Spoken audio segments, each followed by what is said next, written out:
এখন আমাদের সকলের বাড়িতেই তরমুজটা আসছে, আর এই সময় তরমুজের দামটাও কিন্তু অনেক সস্তা।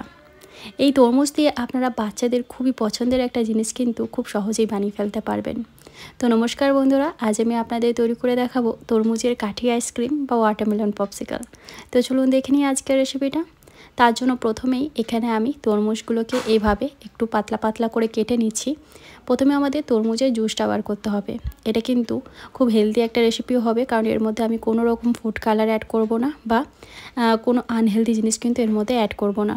তো দেখো, এখানে আমি একটা চালনির মতো, যে বড় চালনিগুলো হয় সেটা নিয়ে নিয়েছি। তার নিচে একটা পাত্র রেখে এইভাবে তরমুজগুলোকে ঘষলেই কিন্তু খুব সহজে বীজগুলো আলাদা হয়ে যাবে আর তরমুজের রসটা বের করে নিতে পারবেন। তো এভাবেই আমি তরমুজের রসটা বের করে নিচ্ছি। এখানে আমি মোটামুটি ওই 900 বা 1 কিলো ওজনের একটা তরমুজ নিয়েছিলাম, সেটাই আমি কিন্তু আজকে আমি পপসিকল করছি। তো এই পরিমাণ তরমুজে কিন্তু আপনারা 6টা আইসক্রিম ইজিলি বানিয়ে ফেলতে পারবেন। তো এখানে আমার তরমুজের রসটা কিন্তু বের করা হয়ে গেছে। দেখতেই পাচ্ছেন কত সুন্দর কালার এসছে। এর মধ্যে কিন্তু আলাদা করে কালার অ্যাড করার কোনো দরকার নেই, এটা ন্যাচারালি কিন্তু খুব সুন্দর কালার হয় এই আইসক্রিমটার। তো একটা পাত্র নিয়ে তার মধ্যে পুরো তরমুজের রসটা আমি দিয়ে দিলাম। এর মধ্যে এখন অ্যাড করছি 3 টেবিল স্পুন চিনি। এই তরমুজটা খুবই মিষ্টি ছিল, তাই খুব বেশি চিনি আমি অ্যাড করছি না, ওই 3 টেবিল স্পুনের মতো অ্যাড করলাম, কারণ আইসক্রিম কিন্তু একটু মিষ্টি মিষ্টি ভালো লাগে খেতে। আর ছোটো চামচের 1 চামচ এখানে দিলাম কর্নফ্লোর। কর্নফ্লোরটা না দিলে কিন্তু একটু পাঞ্চে পাঞ্চে লাগবে, তাই জন্য অল্প পরিমাণে কর্নফ্লোরের মধ্যে অ্যাড করতে হবে।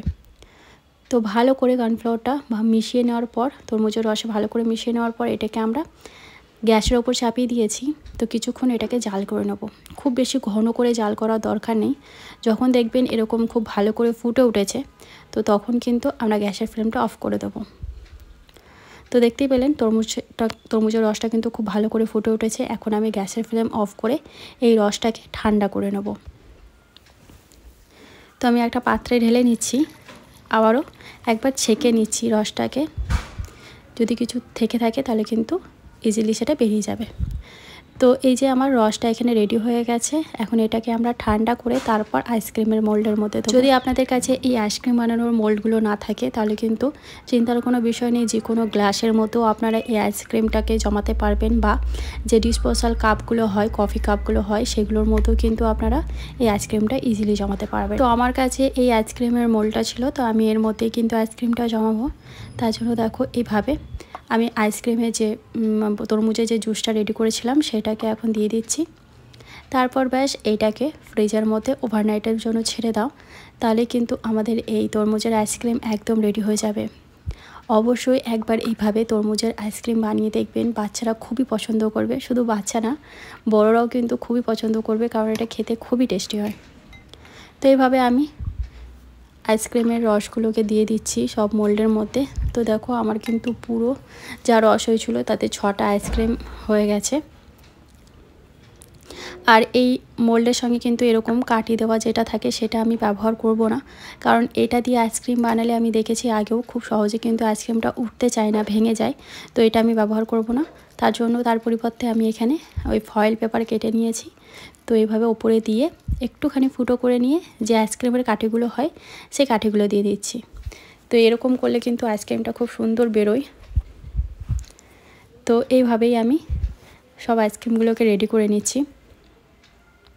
তো দেখতেই পেলেন খুবই সহজ এই রেসিপিটি, যে কেউ কিন্তু খুব সহজে বাড়িতে এই তরমুজের আইসক্রিমটা বানিয়ে ফেলতে পারবেন। বেশি কিছু উপকরণও কিন্তু লাগে না, মাত্র 3টে উপকরণে কিন্তু এই তরমুজের আইসক্রিমটা বাড়িতেই তৈরি হয়ে যায়। তো এটাকে আমি এখন ওভারনাইটের জন্য ফ্রিজে রেখে দিয়েছিলাম, আর দেখতেই পাচ্ছেন আইসক্রিমটা কিন্তু খুব ভালো মতো জমে গেছে।